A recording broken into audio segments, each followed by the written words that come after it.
Hello everyone, welcome back on my channel. I am back again with another zodiac reading और ये है Aquarius के लिए। तो विदाउट वेस्टिंग योर टाइम हम जल्दी से शुरू करते हैं। यूनिवर्स मैसेज है आपके लिए, डोंट क्विट। ओके, आपको हारना नहीं है। You are always on my mind. आपके पर्सन कह रहे हैं आप हमेशा मेरे दिमाग में रहते हैं। Goose from animal spirit guide, shield yourself. Angels आपको कह रहे हैं आपको किसी भी नेगेटिविटी से खुद को प्रोटेक्ट करने की जरूरत है। 7 ऑफ वॉन्ड, ये आपका कार्ड है। अपने कॉर्नर पर खड़े होकर आप बहुत लड़ाई लड़ रहे हैं अपने लिए, इस रिश्ते के लिए। द इम्प्रेस, ये आपके पर्सन का कार्ड है। The hanged man reversed, 7 of pentacles. Okay, the fool, ये आपके पर्सन एक्शन लेंगे, कमिटमेंट देते हुए नजर नहीं आ रहे हैं। द बर्डन एंड माइंड, ये आपका आउटकम है। ओके गाइज, यहाँ पर मैं पहले ही कह दूं कि नो कांटेक्ट है आप लोगों के बीच में। आपके पर्सन का ज़ोडिएक साइन हो सकता है सेजिटेरियस, लियो, एरीज, कोई और भी हो सकता है। जरूरी नहीं है कि यही 3 ज़ोडिएक साइन हो। मुझे नजर आ रहा है यहाँ पर, वो मुझे ये दिखाई दे रहा है कि थर्ड पार्टी इशू है। काफी केसेस में तो हो सकता है आपकी लाइफ में कोई और की एंट्री हो गई हो आपकी, आपके पर्सन की लाइफ में, लेकिन काफी केसेस में मुझे यहाँ मदर इशू नजर आ रहे हैं। फैमिली पर्सन, कोई फीमेल फैमिली पर्सन इंटरफेयर कर रही है आप लोगों के रिलेशनशिप में, जिसकी वजह से आप इस रिलेशनशिप को एक लॉन्ग टर्म रिलेशनशिप में चेंज नहीं कर पा रहे हो। बहुत ज्यादा इंटरफेरेंस है। विथ 7 ऑफ वॉन्ड मैं यही कहूंगी कि इस मंथ में एक्वेरियस आप लोग बहुत चैलेंजेस फेस कर रहे हो इस रिलेशनशिप के लिए। आप चाहते हो कि मैं इस रिलेशनशिप को एक स्टेबिलिटी दे दूं, एक लॉन्ग टर्म में ले जाऊं, लेकिन कहीं ना कहीं ये जो थर्ड पार्टी इसमें इंटरफेयर कर चुकी है वो आपके इस रिलेशनशिप को आगे ले जाने देना नहीं चाहती है। बहुत ज्यादा ब्लेम गेम चल रहे हैं, लेकिन आप अपने जगह स्ट्रांगली खड़े हैं। आप जानते हैं मैं सही हूं, आप ऐसा सोचते हैं कि मैं बिल्कुल ठीक हूं, तो आप अपने स्टैंड्स पर बिल्कुल क्लियर हैं। आप चाहते हैं कि कोई इंटरफेयर ना करे, लेकिन फिर भी कोई ना कोई इंटरफेयर कर रहा है इस रिलेशनशिप में। कहीं ना कहीं आपको ऐसा लग रहा है कि आपको बाउंडेड किया जा रहा है, रिस्ट्रिक्टेड किया जा रहा है, जो आपको पसंद नहीं आ रहा है इस मंथ में। आपको कॉन्फिडेंस है कि मेरी पर्सनालिटी बहुत स्ट्रांग है और मैं किसी भी तरह से ना मैं इन लोगों को इम्प्रेस कर लूंगा। आप कुछ ना कुछ नया करने की इसके चक्कर में कोशिश भी कर रहे हैं, लेकिन इस मंथ में नो कांटेक्ट मुझे नजर आ रहा है। फीलिंग्स को कोई टाइम ही नहीं दे रहे हैं आप, इमोशंस को कोई टाइम नहीं दे रहे हैं, तो ये चीज मुझे नजर आ रही है।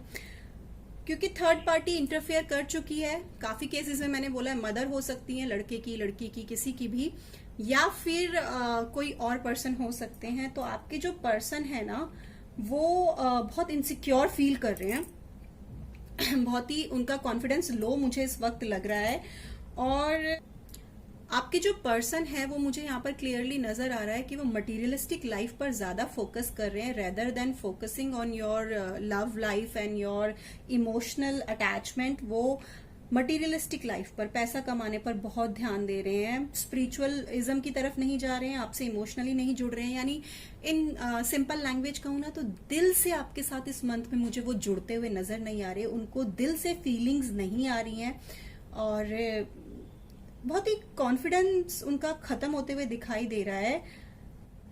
आपके पर्सन को ऐसा लग रहा है कि मैं बिल्कुल भी अच्छा नहीं दिखता या अच्छी नहीं दिखती, मुझ में कोई अट्रैक्शन नहीं है, मैं बिल्कुल सुंदर नहीं हूं। इस तरह की उनकी सोच है। वो अपनी एनर्जी को नेगेटिव मोड पर शिफ्ट कर रहे हैं। बहुत इम्बैलेंस करते हुए मुझे वो इस रिलेशनशिप को दिखाई दे रहे हैं। पहले तो आप लोगों के बीच में काफी केसेस में बात नहीं है, तो वो भी एक इशू हो सकता है, जबकि आपको बात करनी चाहिए। बातें करने से ही कोई चीजें सॉल्व होगी। आप अगर ब्लॉक हैं तो प्लीज मैनिफेस्ट कीजिए, ताकि आपके पर्सन या आप जिसने भी ब्लॉक किया है, मुझे ऐसा लग रहा है कि आपने ही ब्लॉक किया है। मेरे को बहुत स्ट्रांग फीलिंग आ रही है। विद हैंग्ड मैन रिवर्स में यही कहूंगी, आप अभी स्टार्टिंग ऑफ जून में जो भी हो रहा होगा, करंटली जो भी चल रहा होगा, यहाँ पे एक बैड सिचुएशन से निकलकर आप दूसरी बैड सिचुएशन में पहुंच जाते होंगे। आपको समझ ही नहीं आ रहा है इस रिश्ते को मुझे किस डायरेक्शन में ले जाना चाहिए। दोनों का मैं बोल रही हूँ, एनर्जीज वाइसा वर्सा हो सकती है, हमेशा कहती हूँ। इस रिलेशनशिप में आप बार बार वही गलतियां कर रहे हैं जो पास्ट में हो चुकी हैं। कोई एक इस रिलेशनशिप को इसलिए होल्ड करके बैठा है ताकि वो अकेले ना हो जाए। वेटिंग मोड पे, वेट तो हो रहा है, इंतजार हो रहा है। आप में से दोनों ही शायद इंतजार कर रहे हैं। वेटिंग तो है, वेटिंग वर्ड तो बहुत क्लियर मुझे यहाँ पे नजर आ रहा है। हो सकता है एक दूसरे से बात होने का इंतजार किया जा रहा हो सकता है एक दूसरे को अनब्लॉक होने का इंतजार किया जा रहा हो, और बहुत ही ट्रैप्ड फील कर रहे हो आप इस मंथ में। यहाँ पर भी ये ब्लॉकेजेस मुझे दिखाई दे रहे थे। फिर द हैंगमैन रिवर्स, बहुत ट्रैप्ड फील कर रहे हो। ऐसा लग रहा है मेरा बहुत बुरा वक्त चल रहा है, ऐसा आपको लग रहा है जैसे किसी ने पनिशमेंट दे दी है मुझे, और डिटैच फील कर रहे हो। कोई डायरेक्शन नहीं मिल रही है इस मंथ में आपको इस रिलेशनशिप को लेकर। विथ 7 ऑफ पेंटिकल मैं अगर कहूं तो एंड ऑफ द मंथ आते आते थोड़ी सी जो होप है ना वो इस कार्ड के थ्रू मुझे नजर आ रही है कि आप यहां पर भी इस कार्ड के थ्रू भी मैंने यही बताया था, लॉन्ग टर्म आप इस रिलेशनशिप को देखते हो और आप इस रिलेशनशिप पे वर्क करना चाहते हो। तो एंड ऑफ द मंथ में वो चीजें थोड़ी सी मुझे नजर आ रही हैं कि उसमें आप थोड़ा सा पॉजिटिव चेंज ला पाओगे। आपकी अगर बात होती है तो आप मिलकर इस चीज को सॉल्व करना चाहते हो कि हम कैसे इस रिलेशनशिप को शादी तक ले जाएं। आप दोनों की अगर बात होती है एंड ऑफ द मंथ आते आते तो आप दोनों की यही बात होगी कि हम पास्ट इश्यूज को खत्म करके एक बेटर फ्यूचर की तरफ हम जा सकते हैं, इस रिलेशनशिप को अच्छा बना सकते हैं।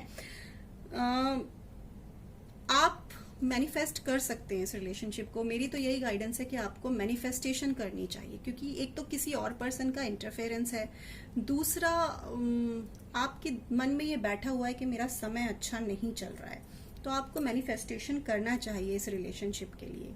अब आपके पर्सन क्या एक्शन लेंगे? The fool card. आपके पर्सन एक न्यू बिगिनिंग करना चाहते हैं आपके साथ, एक रीस्टार्ट करना चाहते हैं, बहुत ही रोमांटिक रिलेशनशिप, लॉयल्टी के साथ उस रिलेशनशिप को निभाना चाहते हैं। जरूर एक्शन ले सकते हैं आपकी तरफ, लेकिन मैनिफेस्टेशन बहुत जरूरी है। मैनिफेस्टेशन के लिए आप कोई भी लॉ ऑफ अट्रैक्शन की टेक्निक फॉलो कर सकते हैं। बहुत सारी लॉ ऑफ अट्रैक्शन की टेक्निक्स होती हैं। आपके पर्सन जरूर एक्शन लेंगे और वो कमिटमेंट नहीं देंगे। आप लॉन्ग टर्म कमिटमेंट चाहते हैं, लॉन्ग टर्म रिलेशन चाहते हैं, मैरिज तक जाना चाहते हैं, लेकिन आपके पर्सन अभी भी अगर आपकी तरफ एक्शन लेते हैं तो वो कोई कमिटमेंट आपको नहीं देंगे। लॉयल रहेंगे, ऑनेस्ट रहेंगे, आपके साथ डेट पर जाना चाहेंगे, लेकिन कमिटमेंट देते हुए मुझे नजर नहीं आ रहे हैं। अब आपका आउटकम, आप क्या एक आउटकम आपका निकल रहा है, क्या आप फैसला लेंगे इस रिलेशनशिप के लिए इस मंथ में? आप डिसाइड करेंगे कि मैं दूसरों की सोच का बोझ अपने साथ लेकर नहीं चलूंगा। आप थक चुके हैं ये सोच सोच के कि लोग इस रिश्ते को कैसे जज करते हैं, लोगों के हिसाब से मुझे ये रिश्ता कैसे रखना है। तो आप ये डिसाइड करेंगे कि मैं दूसरों की सोच के साथ, दूसरों की समझ के साथ इस रिलेशनशिप को नहीं चला सकता। आप ये डिसाइड करेंगे कि मुझे कंधों से ये बोझ उतारना है लोगों की सोच का, और मुझे अकेले ये सफर आगे तय करना है। कोई भी नेगेटिविटी आप इस मंथ में अपने ऊपर हावी नहीं होने देना चाहते।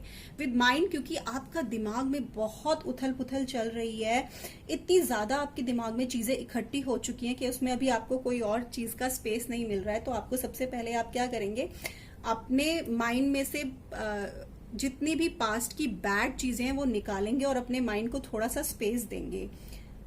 आपके दिमाग में जो भी कुछ है ना आप उसको बोल लीजिए, लिख लीजिए, लेकिन अपने माइंड से ये इतना बर्डन जो आपने लिया हुआ है ना, द बर्डन एंड माइंड साथ आए हैं, बहुत बर्डन आपने इस रिलेशनशिप को लेकर लिया हुआ है।